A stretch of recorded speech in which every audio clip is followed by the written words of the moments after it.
Good evening, guys. Welcome to welcome back to the show. I'm in a different location. Had some school to do, and so I'm here on the road, not at the usual place. So I apologize. I don't get the cool blue lights. And let's see.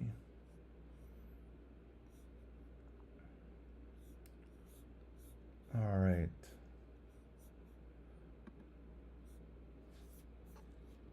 Awesome. So today's topic is about resumes, and this is something that I get quite a bit of questions about, and I ask this question to a lot of recruiters. Um, Recruiters is a big one, and hiring managers, and what was their best advice on the resumes, right? And it's not really what you think. It's and it's not so much about you don't have the experience. It's just the resume itself, what the contents you put in it. And so the advice it's not my opinion, I usually, I pretty much work through the networks to either get somebody a job or if I had to get connected. The resume is just a formality. They don't even care what's on it. It can just be, kindergarten stuff on there. And they're just like, yeah, whatever. We just need your resume. Okay. So, but if you're out there, it's competitive and you're trying to put your best foot forward, and trying to understand what the resume is really for, right? And obviously is to reduce risk and trying to do it in a very short amount of time because, man, you be seeing some essays from the guys. I'm not talking about essays like Mexican Cholo guy. I'm talking about a novel. They write a novel. So you need to get this guy's attention in a very short amount of time. This is not your biography, dude. You don't do this. It's I see this too much. They list every single job they've done. They think it's important, right? All your performance evaluations that don't need to go on there.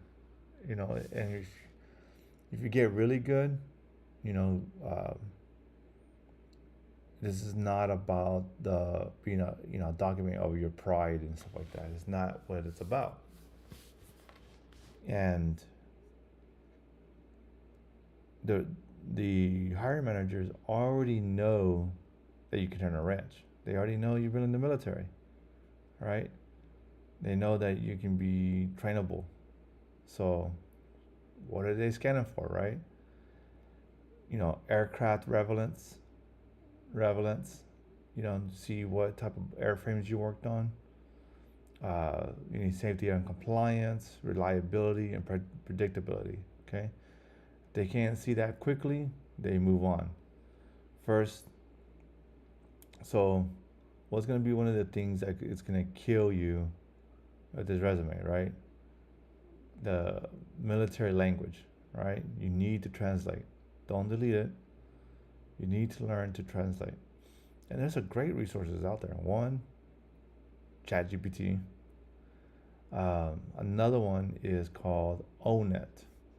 And let's see, yeah. ONET online. ONET online.org. That is a great source. And I'm going to see if I can share what I have here.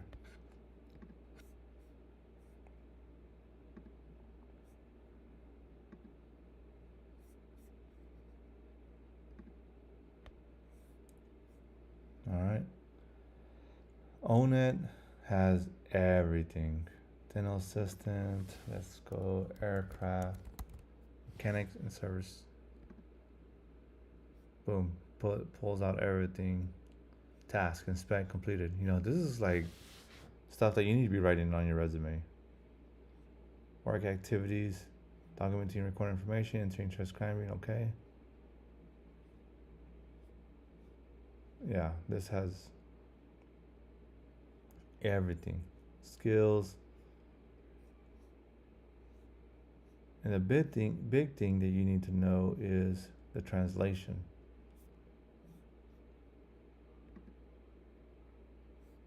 Okay?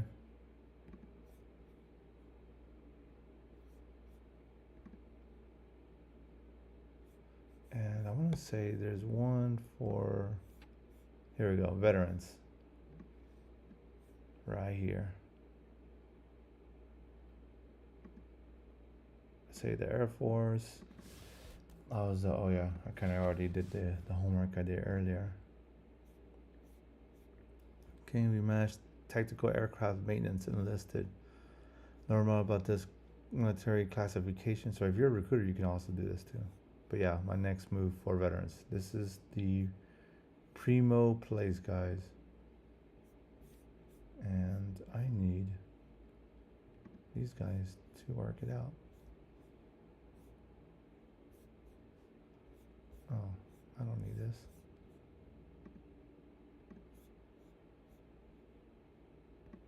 Alright, this is not working. So, sorry guys.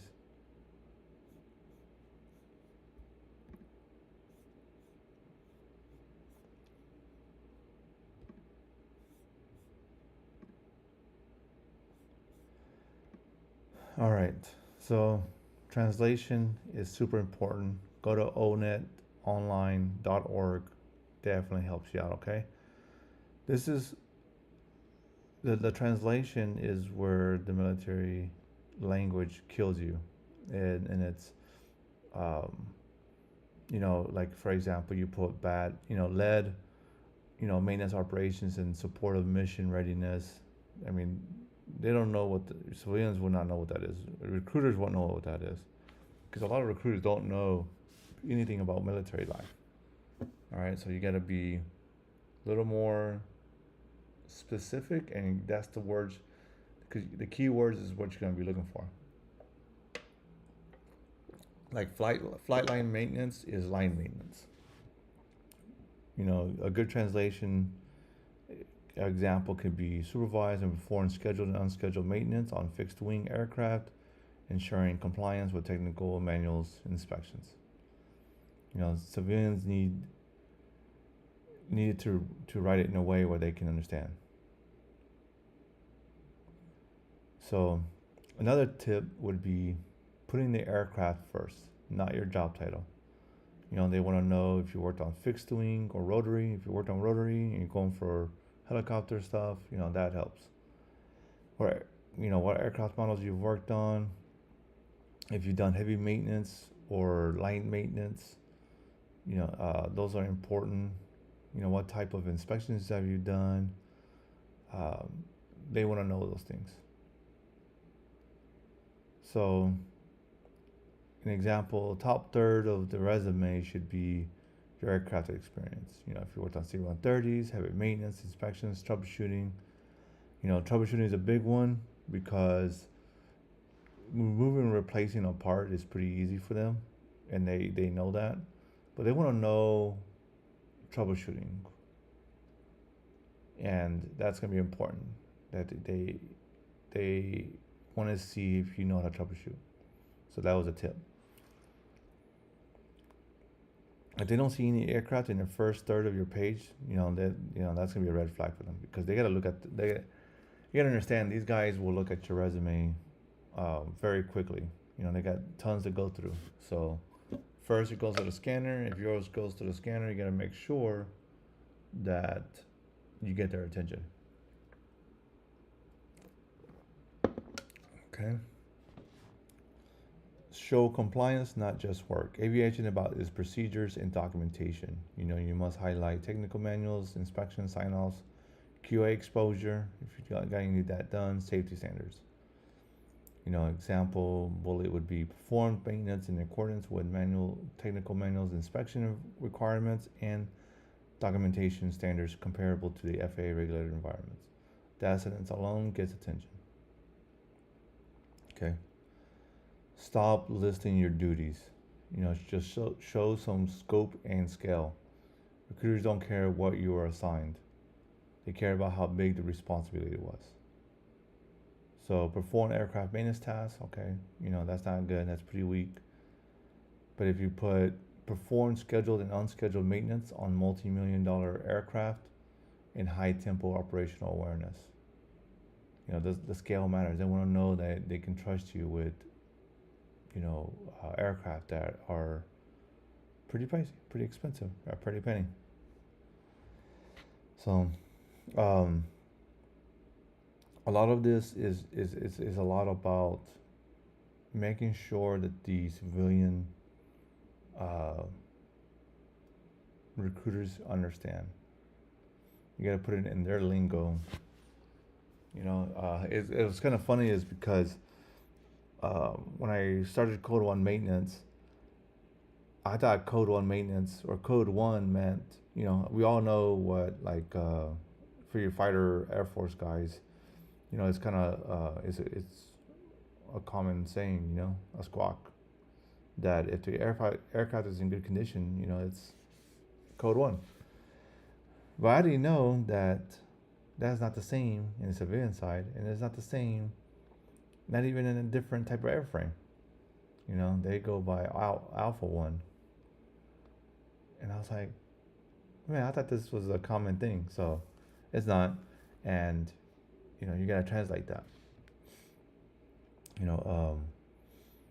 A big one is, a lot of the military guys, they go through leadership training, leadership courses, classes, all that jazz, and it counts, but you gotta frame it correctly, right? You don't just put, oh, I led, NCOIC, served as a NCOIC of a maintenance section. And I was like, no, you led a team of 32 technicians, 20 to 30 technicians performing aircraft maintenance inspections, documentation while meeting operational deadlines. It's just an example. So leadership equals accountability, not rank. And yeah, they want you to be a little more specific. The results, the specificity does help. It does help figure out, to gauge you how much you can handle or how much you've done before. So your resume should read like a risk profile. Managers, they ask themselves, will this person follow procedures? Will they document correctly? Will they create problems or solve them? And can I trust them on my aircraft? How fast can I ramp this guy up? So your resume should quietly answer those questions, and should have major keywords. High value words to include compliance, inspections, documentation, procedures, safety, reliability, troubleshooting. Troubleshooting is a big one. That was one thing I heard from the director of maintenance is, can you troubleshoot? So if you're in the military right now and you don't have troubleshooting skills, get in those books, get in those classes, get with your, subject matter experts, and, learn to troubleshoot.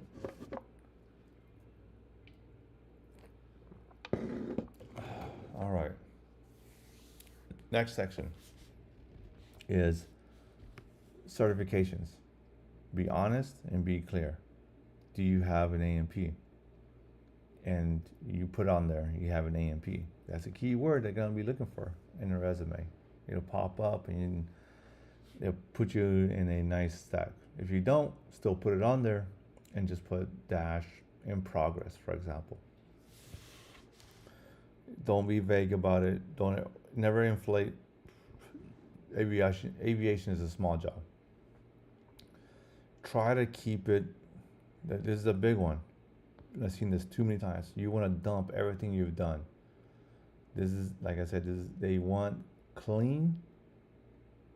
The boring is good, black and white, and straight to the point. Try to keep it a one page. If you want to put a cover page, cool. No colors, no graphics, no acronyms without explanations, okay? Just keep it clean, black and white, your name, your just necessary information, and have those uh, keywords in place, important information, and that's where you need to focus on, right? If your resume looks creative, that's a warning sign in aviation. That's a note that I took, and it was funny, I thought. But yeah, um, that resume should not be a blob of words, shouldn't be overwhelming. And so if you're going to be working in a certain department, a certain, light maintenance or flight line work, only involve light maintenance stuff. Maybe one thing that's heavy maintenance, one bullet, but don't list everything. All right, um, because you will be, it's gonna look overwhelming. It's gonna be like, holy crap, this guy did so much stuff, and all of it's unnecessary.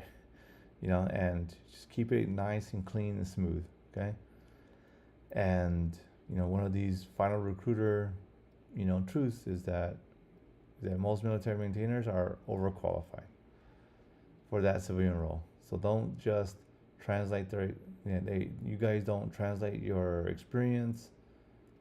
You lead with the aircraft. Show compliance clearly. You don't do those things. You need to add those, right? You need to put in there the type of aircraft you worked on, what you've done with it, and the translation is a big one, guys, because they don't know what you're talking about. And if their process, if their standard operating procedures is to scan it first, you gotta make sure you know what those keywords are. Go to onetonline.org or go to ChatGPT. What are those translations, right? When you fix those things, calls increase, interviews improve, offers come faster because now they can read it. They know what they're reading. So,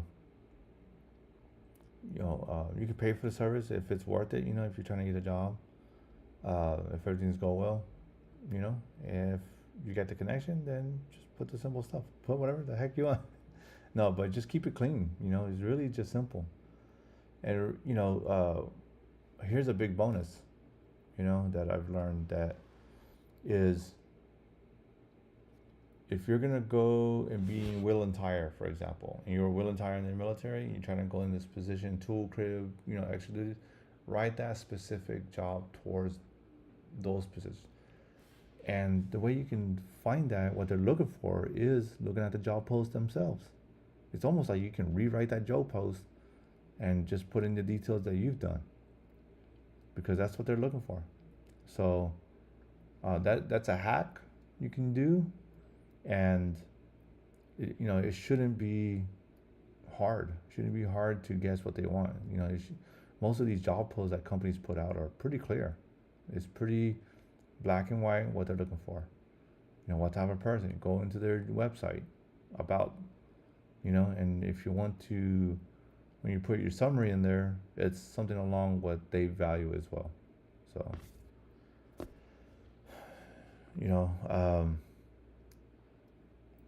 I wouldn't recommend all your resumes. The resumes you do create are general. Write it specifically for that company. That's why it's important to have like 10 jobs that you can think of. You can have 10 different resumes. So um, that's one of those things that recruiters can tell it's generic or written not by you. So give it some thought. Make sure the keywords are in there. Translate. Use these tools to translate, and you're off to a great start. First step. All right. Um, I hope that was helpful. And if you think it was, please, comment below what tips you would have for the resume. And if you're looking for the AMP, reach out to me, and I can definitely connect you to do something, as a group or do it yourself type of situation. So, Have a good one. Pulling chalks now.